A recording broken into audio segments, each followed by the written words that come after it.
Bidayu dikenal sebagai salah satu subsuku Dayak yang hidup di wilayah Entikong perbatasan Indonesia-Malaysia di Kalimantan Barat. Lokasi Entikong sekitar 400 km dari kota Pontianak melalui jalur darat.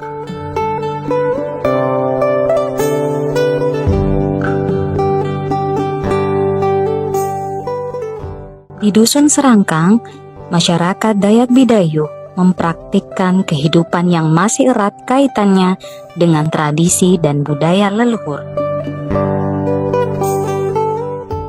Para orang tua dulu, kakek-kakek yang pernah menceritakan terkait tentang asal-usul Dayak Bidayu, kampung atau Dusun Serangkang ini, dan sejak dari zaman dahulu itu adalah suku Bidayu asli yang pada awalnya adalah hidup berkelompok-kelompok antara satu dengan yang lainnya dan saling terpisah jarak dan tempat, dan tahun demi tahun menurut perkembangan waktu, jadi orang tua zaman dulu itu mulai menjalin hubungan dengan baik, bersatu, dan sehingga bisa mewujudkan suatu perkampungan atau pemukiman yang sudah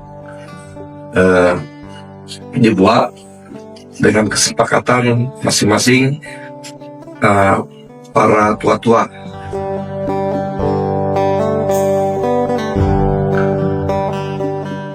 Adat dibuat agar manusia-manusia atau orang-orang zaman dahulu hidup secara tertib, hidup rukun, dan hidup beradat.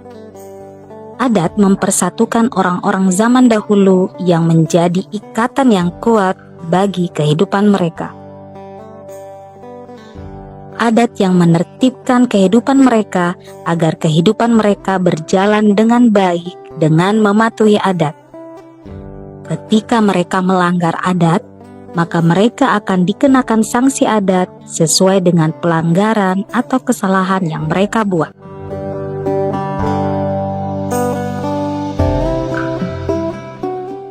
Bilang di penting, kalau di penting seperti itu kena bus no atau tunggu pinang. Betul tahu batat mudik, kalau tahu batat mudik tahu aman. Saya, ini maka aku mematinya tunggu suah, tunggu lain, dah kau sinapan tahu nunggu. Saya membuat untuk siapa mudik supaya tak aman. Dibatanya kena utang ini. Baik asasi pun tetap tahu aman, karena ada bisa semua.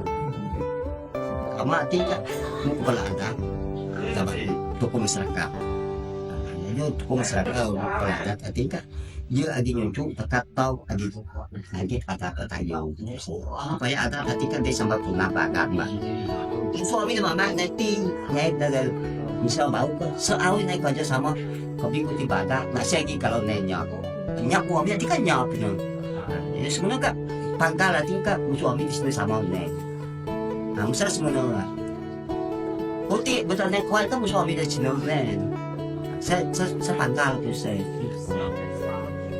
Dia yang nak saya nengannya di kuat nih. Kami sini sama saya belajar nih saya sebenarnya. Awak nanti ngerti ada tujuan ada tidak bisa sebenarnya. Masyarakat Dusun Serangkang mengandalkan pertanian sebagai mata pencaharian utama, terutama budidaya padi dan saham.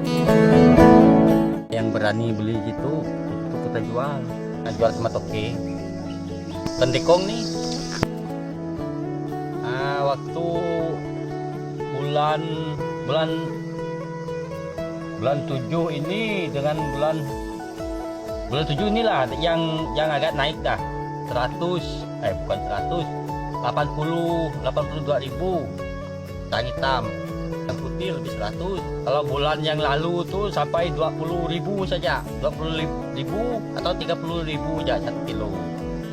Itu maka orang dah agak tidak mau lagi bikinnya, udah kurang dah orang bikin sahang nih. Ada yang batang yang bagus itu biasa 1 kilo lebih, kadang-kadang 2 kilo, Oh, yang besar 3 kilo lah. Yang 3 meter tuh.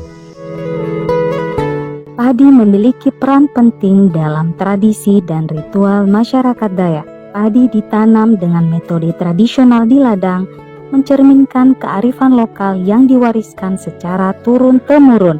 Dalam upacara adat, padi sering dijadikan persembahan kepada leluhur sebagai wujud syukur atas hasil panen mereka.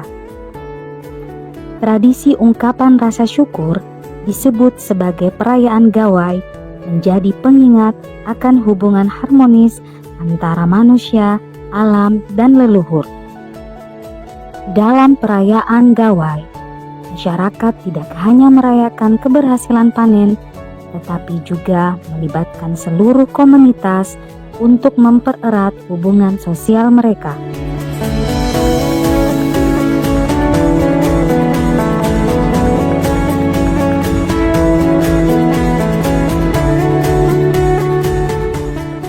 Ritual adat, musik tradisional, serta tarian seperti tari Bekanyar menjadi elemen penting yang menjadi bagian dari perayaan Gawai, sekaligus mencerminkan identitas budaya mereka.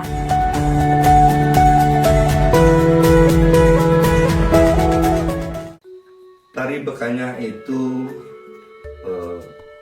dibuat atau dirancang oleh pemuka masyarakat atau tokoh adat pada zaman dahulu itu memang sejak dari dulu, sejak nenek moyang dulu, karena kebiasaan mereka itu ketika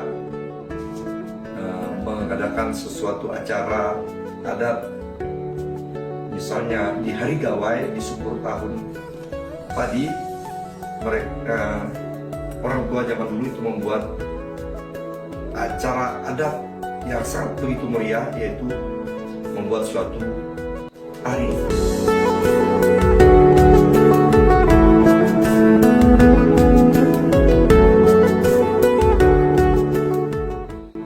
Tari Bekanyar itu adalah bentuk tarian pengucapan syukur dan pembukaan acara Gawai, khususnya pada umumnya. Jadi tari Bekanyar itu dibuat semeriah mungkin. Itulah tujuannya adalah untuk mewujud nyatakan atau membuktikan bahwa bisa sepanjang 1 tahun mereka bekerja, bertani, dan pada akhirnya di bulan Mei, bulan yang sudah ditentukan itu, mereka menyatakan sukacita mereka, bahagia mereka, syukur mereka atas hasil padi, hasil panen yang telah diperoleh. Jadi melalui tarian Bekanyar itu mereka wujudkan bahwa mereka itu riang gembira menyambut hari Gawai dengan sukacita mereka bersama-sama dengan seluruh warga masyarakat setempat.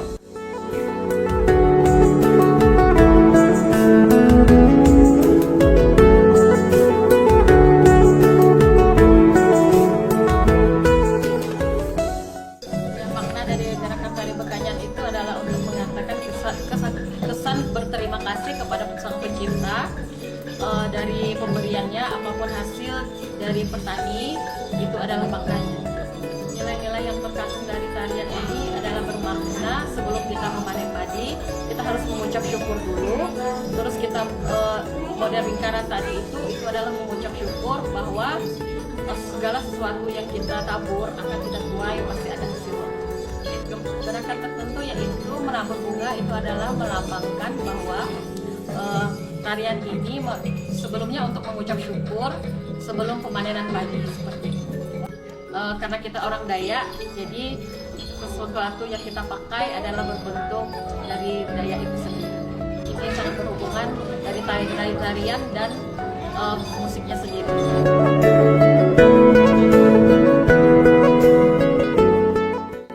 Maknanya mereka menghormati para tua-tua, para leluhur, dan juga kepada Tuhan Yang Maha Kuasa yang telah melimpahkan segala berkah kepada setiap seluruh petani itu.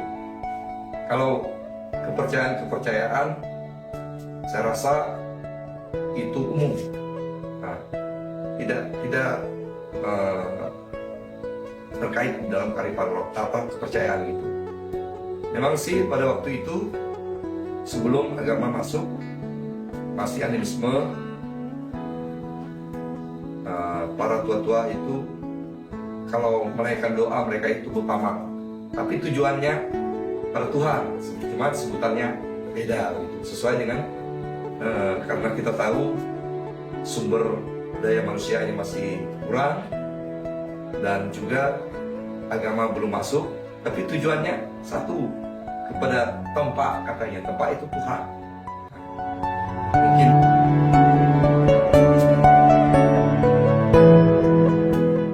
sering ditampilkan itu, yang pertama itu adalah momen hari gawai. Nah, itu yang pertama. Yang kedua, syukur anak padi. Anak padi itu dua jenis.